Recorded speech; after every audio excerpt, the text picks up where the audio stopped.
Hey,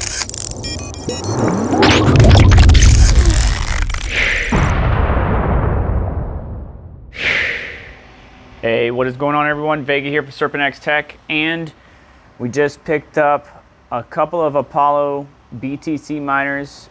These can be used for solo mining. These are the standard ones where I already have the full node chilling back here that's syncing the entire Bitcoin blockchain.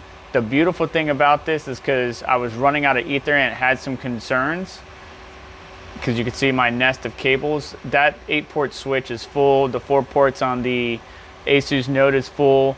But because this is the full node and it can connect up to 2 standards, there's no Ethernet on the back of these. So all we need is power and micro USB. They come with the micro USB cables, and we can go ahead and get the entire setup up to roughly, if everyone is pulling around 2.5 terahash, times that by 3, and there's your number. And we want to get this hooked up. But I do want to remind everybody that we are doing a giveaway. I already ordered the fans for these. I'll do a teardown video. We'll get this bad boy up and running. We're going to be using new thermal pads from GPU Risers. Still got a bunch of those. Or maybe Thermal Grizzly, some Thermal Grizzly cryo knot for repasting the core.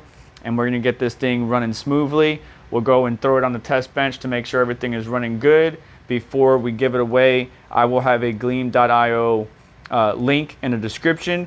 If you're interested, make sure you go and sign up, and one lucky winner will be getting this RTX 3060 from ASUS. Now these standard nodes, or every single one of them, even the full node, comes with a 200-watt power supply. If you really want to reach the full potential of these things, you want to use a dedicated power supply that's 300 watts or more at least, if you want to push it to the max. Because I already did an overclocking video on this, on the full node. You know, these can basically do the same thing, but the power supply it comes with is actually pretty stellar.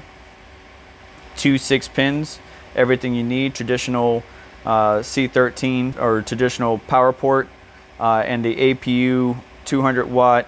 We're just going to leave that in the box, and we're just going to connect directly to the server power supply. We got plenty of room right there, and we just need to go grab 2 more server power cables. So let me go do that, and we'll have this hooked up, and then we'll log in and check on the node to make sure that everything is reading. We're going to have to shut everything down, so the 2 Doge miners as well as the full node. Just hit the power button on the breakout board, connect everything all up, try to put it on the case in a good fashion to where we're not impacting or interfering with our extra Chia drive here, and see and make sure that everything's reporting as it should. It should be roughly 120 something watts per device, 2.5 or 2.4 something terahash each, 7.5 terahash at you know what, 120, 240, 360 watts maybe. So not too bad. There are other, you know, solo mining devices, you know, the USB drives that you can use. Bitcoin Merch has a bunch of one, even a little box like this, the Moonlander, I believe. That is also an alternative to this. I just like the Futurebit Apollo and what they come up with for these guys. So let me go grab that cable now, and we'll go ahead and set this bad boy up. All right, so I already got the power cable hooked up, but I just wanted to correct myself. It's around 2.5 on balance mode, terahash at 154 watts, so a little bit more.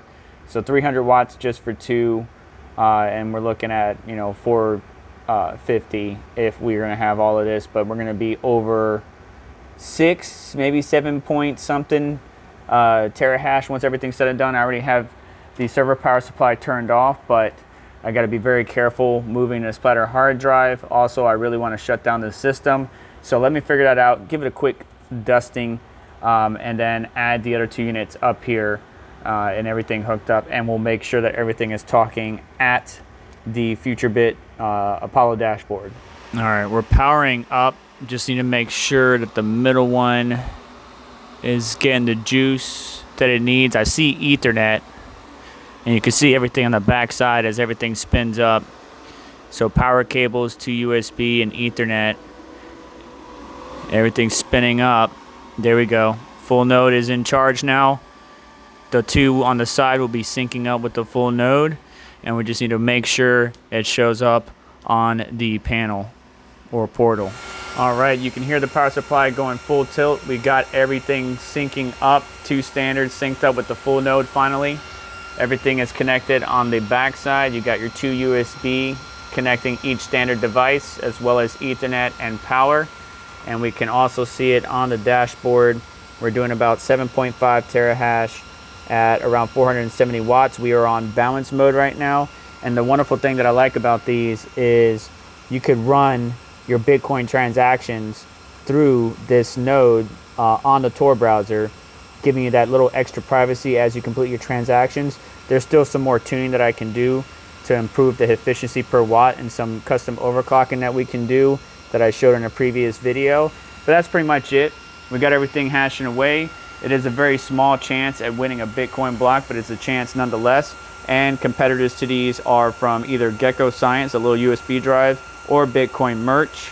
However you see what it is on balance mode, you're looking at 150 watts for 2.5 terahash. Compare that, contrast, and then get what best suits your needs. But that's pretty much it for this video. Please do me a favor on the way out. Hit the like button. Make sure to get subscribed, hit the notification bell to stay up to date, as well as check out some links in the description to help support the channel and what we do here. And if you're actually interested in one of these, hit me up, DM me, Discord, Twitter, whatever it might be. Maybe I'll get put you in touch with some people. Maybe Futurebit can work with you and help you out if you're interested. But you all have yourself a wonderful day. I'll catch you in the next one. Take care.